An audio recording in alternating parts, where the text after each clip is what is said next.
Is there anything, I mean, like I said, you've only been in this position since the start of the year. Is there anything that stood out to you? And no doubt you've learned so much about Oklahoma history that you didn't know. Is there anything that like really stood out to you or just shocked you that why don't more people know about this? Why don't more people visit and kind of... Yeah, there's a couple of things, and I could say something about every single site, but a couple of things stood out to me. First of all, Spiro, like I talked about just a minute ago.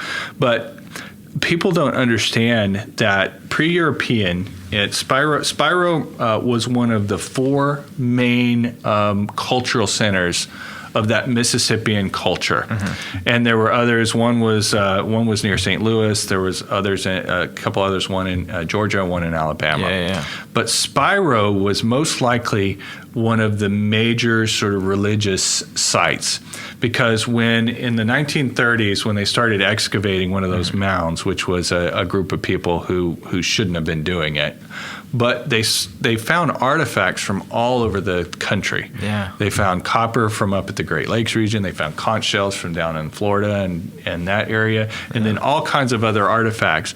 And at the height of civilization there in Spiro, there were probably 10,000 people living at that spot. Now, you go out there today, you can't imagine it. It's sort of out in the middle of the nowhere, and it's by the Arkansas River.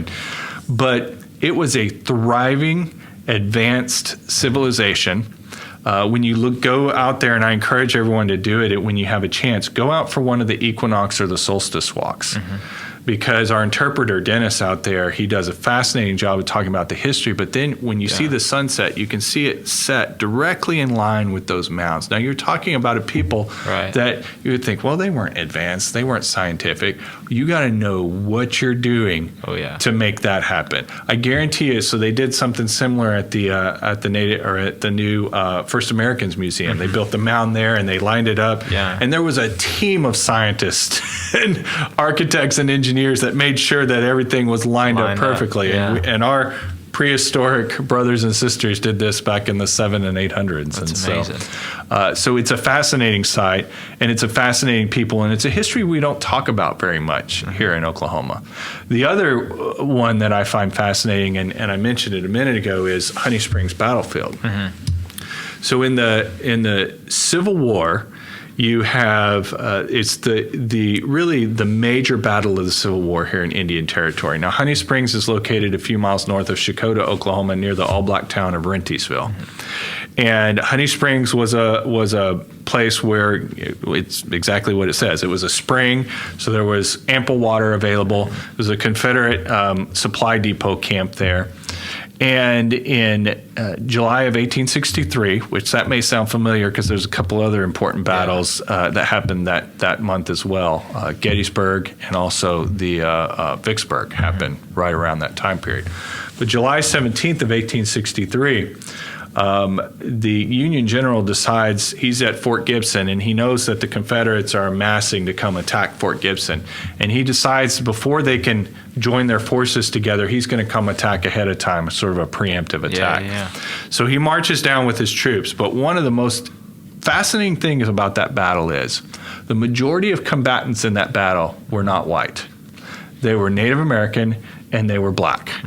And so the 1st Kansas Colored Volunteer Infantry Regiment, who had been based out of Fort Scott, Kansas, they were the very first black regiment to see action in the Civil War.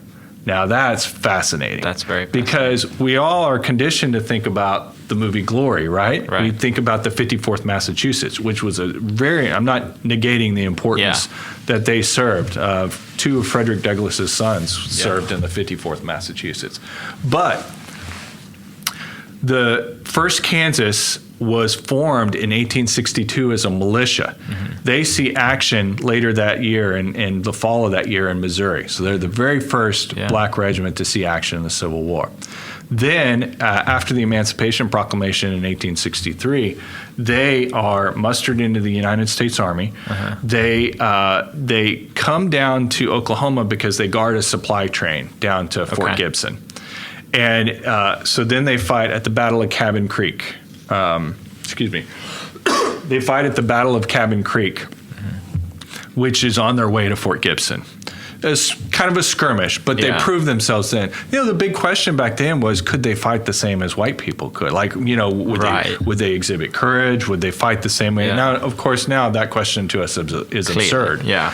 But back in those days, that was Right. the main question. Now, most of this regiment is made up of former enslaved people from Missouri and from Arkansas, Yeah. a few from Oklahoma.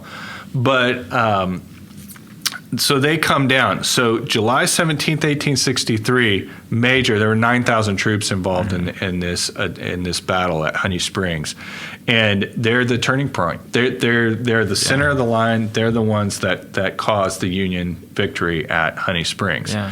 Now, that battle happens one day before the 54th Massachusetts does their major assault on Battery Wagner in South Carolina that's portrayed in the movie Glory. Gotcha. Most people don't know this You stuff. have no idea. Yeah. And it's a history that I want to make sure that we get out there and that we tell this history because Yeah. it's important.